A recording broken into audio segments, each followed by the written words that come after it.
Hey YouTube, what's happening? I want to talk about the Webbot today. Thought I forgot about it, didn't you? No, I didn't forget about it. I want to refresh your memory. The tipping period was November 14th through January 17th. A lot of things happened. A lot of different stories. There's a lot of macro stories, and there are a lot of micro stories.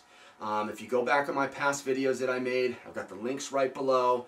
There's just a variety of topics that I talked about in the initial interpretation of the tipping point. I mean, there were some things that I talked about, the Fed with the QE2, I talked about silver, JP Morgan, China, trading currencies with Russia, bond market weakness in the United States. All of these things have progressed. All of these things have become more acute. But there's one particular area that I want to focus on, because like I was just mentioning, there are macro elements and there are micro elements. For example, let's look at the Mayan calendar. The Mayan calendar, how it operates. There's a big wheel on the outside that spins, and there's all kinds of smaller wheels on the inside that spin, and they spin at various speeds. Okay? So there's the macro, and then there's micro elements. What I want to focus on today, and the final tipping point or period explanation, is the big macro wheel. The big picture.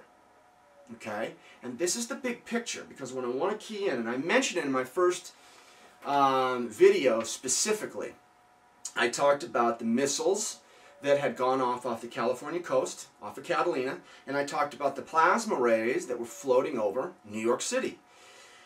That's what I want to expand today, because after you see the examples that I'm going to give, you will be able to see that a person, a reasonable person, could make the conclusion that China is the new world superpower, especially militaristically.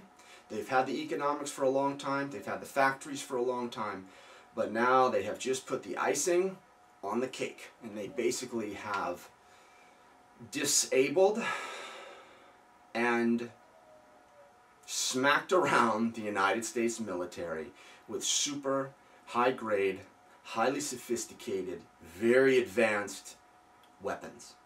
And let me get into it a little bit. Now, the dates that we're working on right now, November 14th through January 17th. Now, let me also say this, okay? Sometimes when people make predictions, okay, you got to give them a little leeway on the dates.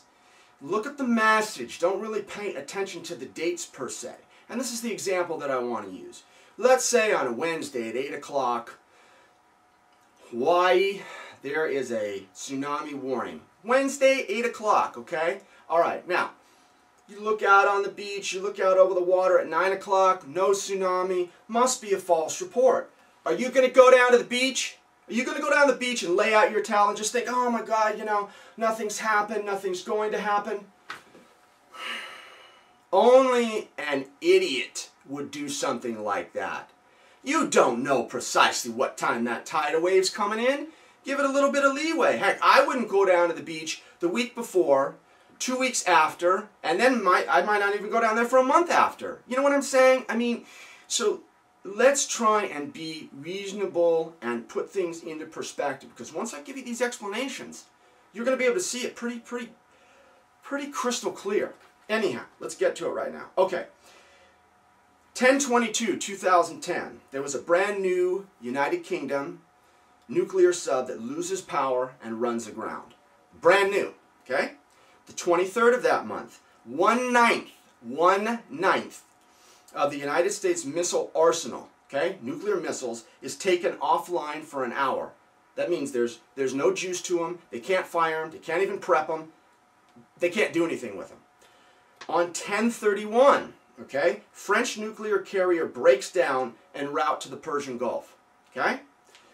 11/8/2010, nuclear power plants in New York and Vermont shut down within an hour of one another. Hello? On that same day, we had the Carnival ship that got stranded for days, and the propulsion systems and the communication systems in that ship were fried.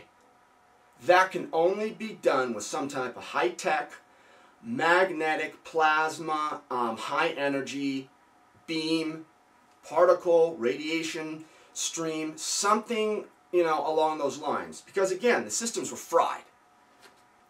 Now, on 11/9/2010, we got the missile that launches off the LA coast, off of Catalina. Now, interesting point. This is one of the keys right here. On 11/9/2007, 3 years prior, there was a Chinese submarine that appeared in U.S. Navy drills that was completely undetected. Came up behind the nuclear, or the United States carriers and battleships, popped up, the United States didn't even know it was there.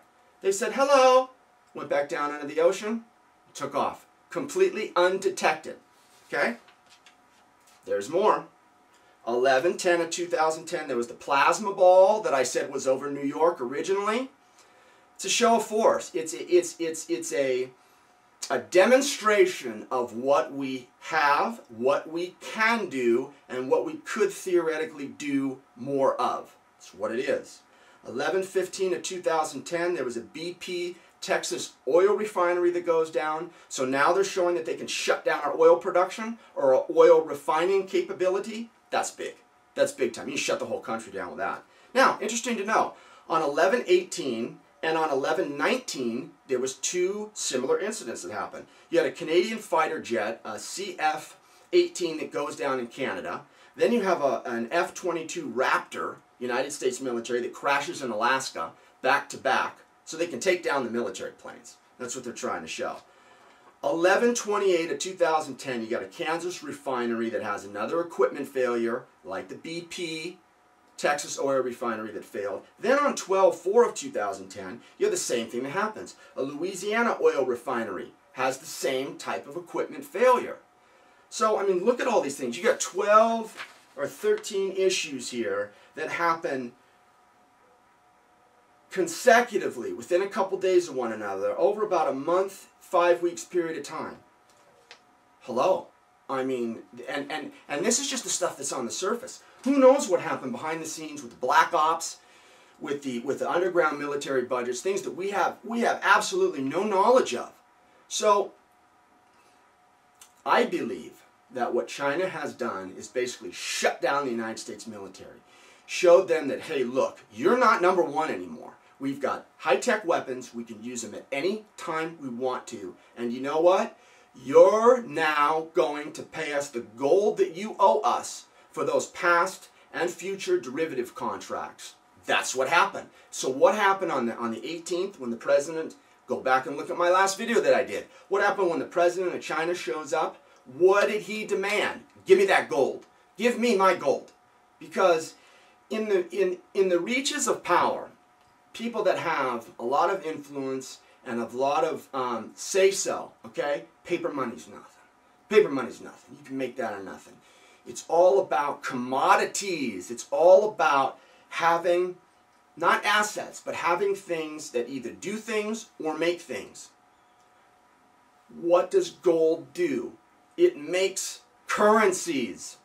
Hello, it makes the paper money. That was the United States' last hope, because what they could have done is they could have taken the gold. Fort Knox is empty, I got to tell you, or close to empty. The American people find out there's nothing in Fort Knox, they're going to freak out. They're absolutely going to freak out. Oh my, wow. Yeah, so that is what backs the currency. The United States could have always turned around and said, okay, we're going to back all of the dollars that are in the system with a gram of gold or a tenth of a gram of gold or something. And it would have worked because you could have stabilized the currency. Now, forget it. Now, forget it. Absolutely forget it. Forget it. It's over. But the whole basis of why this is happening is because the military and the gold backing allow countries, the United States, to exist. Okay? The reason why the dollar is used, or was used, in international currency trade is because if you don't use that dollar, the United States military is going to come in and smack you in the head. Look what happened to Saddam Hussein. He said, I'm going to trade oil in euros. What happened? Boom! Bush was over there within a month, smacking him in the head, took him out of power and said, you ain't going to do that. But you know what the United States can't do now? They can't do the same thing to China, and they can't do the same thing to the international community. Their military war machine is over, and they will be no longer able to take that military machine and intimidate the world with it. And that's what China was after. I said in my last video, China's not after the American people. Donald Trump said the other day, oh, our enemy is China. You know what, dude? Screw you.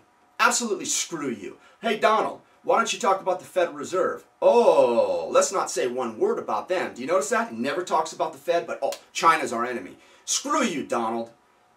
Frickin' tool. Anyhow, guys, wanted to share this with you today. That is what's happening.